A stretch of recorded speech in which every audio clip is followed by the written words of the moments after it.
1920లో మొదలైన కాన్సెప్ట్ ఇది. ఇవాళ నిన్న మొన్న వచ్చింది కాదు. మన ఇండియాలోకి ఎంటర్ అయింది 1990లో. 1990లో వచ్చినటువంటి ఇండస్ట్రీని సరిగ్గా దీని మీద అవగాహన లేక ఎవడు పడితే వాడు కంపెనీలు స్టార్ట్ చేసి జనాలతో డబ్బులు కట్టించేసి మోసాలు చేస్తుండడం గమనించి 2015 దాకా మోసాలు జరిగినాయి. మీరు చాలా పేపర్లలో గమనించుంటారు. గొలుసు కట్టు మోసాలు, MLM మోసాలు, భారీ స్కామ్, కుచ్చు టోపీ ఇట్లాంటివి వినుంటారు. ఎస్ఆర్నో ఇవన్నీ వచ్చినప్పుడు 2015లో అప్పటి ప్రధానమంత్రి ఇప్పటి ప్రధానమంత్రి ఆయన ఒక్కడే. ఆయన వెళ్ళి 17 కంట్రీస్ తిరిగి వచ్చిన తర్వాత బయట దేశాల్లో డైరెక్ట్ సెల్లింగ్ నెత్తి మీద పెట్టుకున్నారు. కారణం ఏంటిది? అదే డైరెక్ట్ సెల్లింగ్ మా ఇండియాలోకి వచ్చిన తర్వాత దీన్ని మొత్తం అబాసుపాలు చేశారు. ఎవడు పట్టించుకోవట్లేదు. దీంట్లో మోసాలే ఎక్కువ జరుగుతున్నాయి. జనాలు ఎక్కువ మంది మోసపోవడానికి కారణం ఏంటిది? ఒకవేళ ఇండస్ట్రీయే మోసపూరితమైన ఇండస్ట్రీ అయితే దీన్ని వేరే దేశాలు నెత్తి మీద పెట్టుకోవు. దాని ఒరిజినల్ కాన్సెప్ట్ ఏందో నాకు తెలవాలా. ఈ 17 కంట్రీస్ తిరిగిన తర్వాత ఏ ఒక్క కంట్రీలో కూడా డైరెక్ట్ సెల్లింగ్ లైట్ తీసుకుంటలేదు సార్. వాళ్ళందరూ నెత్తి మీద పెట్టుకుని మీకు దీనికి అన్నిటికీ ప్రూఫ్స్ కనబడతాయి. గూగుల్లో చెక్ చేసుకోండి. మనం అందరం పెద్ద దేశంగా అగ్రదేశంగా భావించేటటువంటి అమెరికాలో కూడా 32 కోట్ల జనాభా 2,12,000 కోట్ల టర్నోవర్ తోటి దుమ్ము దులుపుతున్నారు డైరెక్ట్ సెల్లింగ్. అక్కడ కేవలం 30,000 జనాభా, కేవలం 3 కోట్ల జనాభా, 30,000 కాదు 3 కోట్ల జనాభా. అంటే తెలంగాణలో సగం జనాభా ఉన్నటువంటి మలేషియా దేశం, Telangana state, Malaysia is a country. ఆ మలేషియా దేశంలో 3 కోట్ల జనాభా ఉన్న వాళ్ళు కూడా 30,000 కోట్ల టర్నోవర్ చేస్తున్నారు డైరెక్ట్ సెల్లింగ్. ఇంత పవర్ఫుల్ ఇండస్ట్రీని ఇండియాలో ఎందుకు రాంగ్ రూట్లో తీసుకెళ్లారు అనే క్వశ్చన్ తోటి వెళ్ళి అసలు డైరెక్ట్ సెల్లింగ్ ఒరిజినల్ ఏందో ఉందో ముందా ఒరిజినల్ మా వాళ్ళకి చెప్తే, ఇండియన్స్ చెప్తే ఒరిజినల్ తెలిసిన తర్వాత డూప్లికేట్ దాన్ని గుర్తుపట్టొచ్చా లేదా? ఏ సార్ నో. ఇంకొక క్వశ్చన్ అడుగుతా. ఈ ఇండస్ట్రీలో ఫేక్ ఉన్నాయని ఇప్పుడు నేను చెప్పినా మీకు కూడా తెలుసా లేదా? సార్ మాట్లాడాలి. మీరు మాట్లాడలేదంటే నేను చెప్పింది ఒప్పుకోవట్లేదని అర్థం. ఫేక్ ఉన్నాయా లేవా? ఉన్నాయా లేవా అన్న? మీరు కూడా క్యాప్. ఏ సార్ నో. ఫేక్ ఉంది, అవునా? ఫేక్ ఎప్పుడు వస్తుంది? ఒరిజినల్ ఉన్నప్పుడు వస్తా, ఒరిజినల్ లేకుండా వస్తా. 500 నోటు దొంగ నోటు ముద్రిస్తారా? 600 నోటు తుగ్లక్కే బచ్చే అంటారు. అరే నీకు ధమాకున్నా 600 note. Where there is a original there is a possibility to bring fake.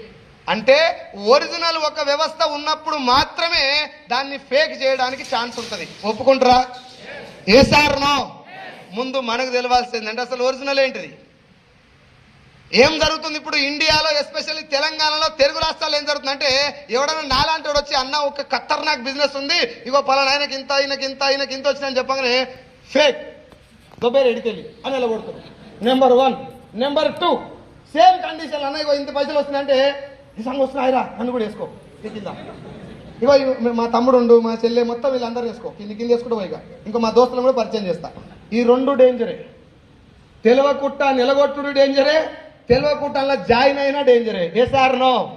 ముందు డైరెక్ట్ సెల్లింగ్ అంటే ఏందో నీకు క్లారిటీ వస్తే, సత్యం సార్ ఇందాక చెప్పిన మీకు మాట, గవర్నమెంట్ డైరెక్ట్ సెల్లింగ్ కు గైడ్ లైన్స్ ఇచ్చింది. 2015లో ఆయన 17 దేశాలు తిరిగి వచ్చి పార్లమెంటు సాక్షిగా 13 పేజీల గైడ్ లైన్స్ ఇచ్చారు. నేను మీకు డేట్ కూడా చెప్తాను, నోట్ చేసుకోండి.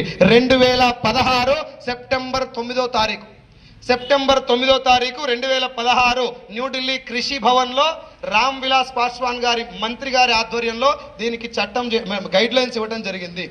అక్కడి నుంచి కూడా ఇంకొన్ని కంపెనీలు దీన్ని మళ్ళీ రాంగ్ రూట్లో తీసుకెళ్తున్నారు, దాన్ని మిస్యూజ్ చేసుకొని గైడ్ లైన్స్ని ఇంకా పటిష్టం చేయడానికి. డైరెక్ట్ సెల్లింగ్ లో ఫ్యూచర్ ఉంది. చాలా మంది యువత దీని ద్వారా ఉపాధి పొందుతారు. దీంట్లో దమ్ము ఉంది, దీంట్లో పవర్ ఉంది.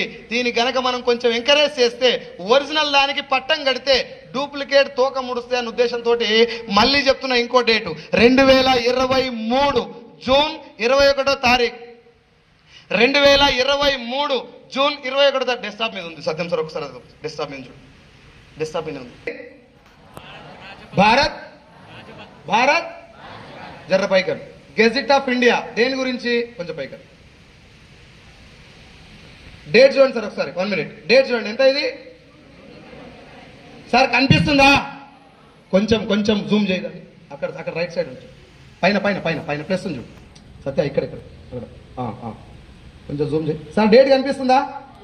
జర హిందీ మనకి ఇంకా పొల్లు వస్తుంది, ఇంగ్లీష్ కొంచెం ట్రై చేద్దాం. పైకి మా హిందీ టీచర్లకు ఇంగ్లీష్ రాస్తారు, అందుకే నాకు నేర్పేయలేదు. పైకన్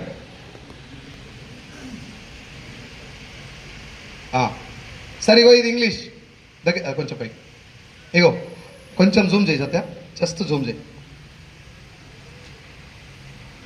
జూమ్ చేయండి సార్. ఇదే పేపర్ మీకు గూగుల్లో కూడా దొరుకుతుంది, మీరు క్రాస్ చెక్ చేసుకోవచ్చు. Right side ministry of consumer affairs, food and public distribution, department of consumer affairs. ఈ గైడ్ లైన్స్ మొత్తం గెజెట్ గురించి దేని గురించి సార్? దేని గురించి?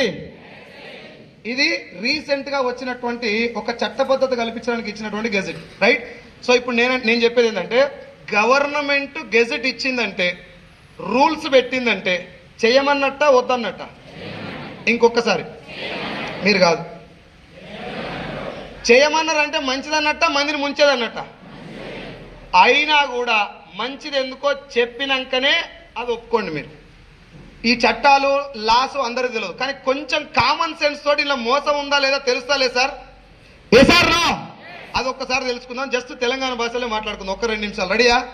రెడీయా సార్? ఇప్పుడు కన్స్యూమర్ అఫైర్స్ అంటే మనం వాడేటటువంటి ప్రొడక్ట్స్ గురించి సంబంధించినటువంటి ఇండస్ట్రీ. ఇది ఏమంటారు? కన్స్యూమర్ ఎంపవర్మెంట్ బిజినెస్ అంటారు దీన్ని మామూలుగా. ఏంటి బిజినెస్, ఎందుకు దీన్ని చట్టం చేసేంత సీరియస్ గా తీసుకురో మనకు తెలిస్తే ఈ ఇండస్ట్రీ గురించి అర్థమైంది. సార్ మీ ఇంట్లో సబ్బు, Surf, shampoo, paste, hair oil, cooking oil, floor cleaner, toilet cleaner, బట్టలు ఉతికేది, అంటు తోమేది, టీ పౌడర్, కాఫీ పౌడర్, ఇప్పుడు నేను చెప్పిన ప్రొడక్ట్లు వాడుతారా లేదా? ఎప్పటిదాకా వాడాలి? ఎప్పటి నుంచి వాడతారు? మనిషి పుట్టిన గాడికెళ్ళి సచ్చిన దాకా గ్యారంటీగా వాడాలి, నో డౌట్. Yes or no? ఇంపార్టెంటా కాదా ఇవి? ఎందుకు ఇంపార్టెంట్ సార్? ఖచ్చితంగా వాడాల్సినవి కాబట్టి ఇంపార్టెంటా? లేదు అంటే ఒక వంట నూనె నీ గుండె ఆరోగ్యాన్ని డిసైడ్ చేస్తుంది. Yes or no? వంట నూనె నీ గుండె ఆరోగ్యాన్ని డిసైడ్ చేస్తుంది. నెత్తి మీద ఎంటికలు ఉండాలా ఊసిపోవాలా వంట నూనె డిసైడ్ చేస్తుంది. బాడీలో క్యాన్సర్ కణాల ఉత్పత్తిని వంట నూనె డిసైడ్ చేస్తుంది. ఆఖరికి మన ఇంట్లో ఆడపిల్లలు ఏ వయసుకు పెద్ద మనిషి అవ్వాలనేది కూడా వంట నూనె మీద డిపెండ్ అయి ఉంటుంది. Yes or no? మరి నేను చెప్పిన కొన్నే సార్, ఇంకా చాలా రకాల రోగాలు వంట నూనెతో వస్తాయి. మరి ఒక్క వంట నూనెతో ఇన్ని రకాల రోగాలు వచ్చినా నూనె మంచిది వాడుకోవాలన్నా ఏది దొరికితే అది వాడచ్చా? ఆ మంచిది ఎవరు చెప్పాలి? ఆల్రెడీ వాడినోడు చెప్తే కరెక్టా? వాసన కూడా చూడనోడు చెప్తే కరెక్టా? ఇప్పుడు మనం ఒక్క పూట తాగే కళ్ళు కూడా తాళ్ళకు పోయి తాగినోన్న ఎంక్వైరీ చేస్తాం, అన్న ఏడ మంచిగా దొరుకుతుందని చెప్పి. ఏ సార్ నో?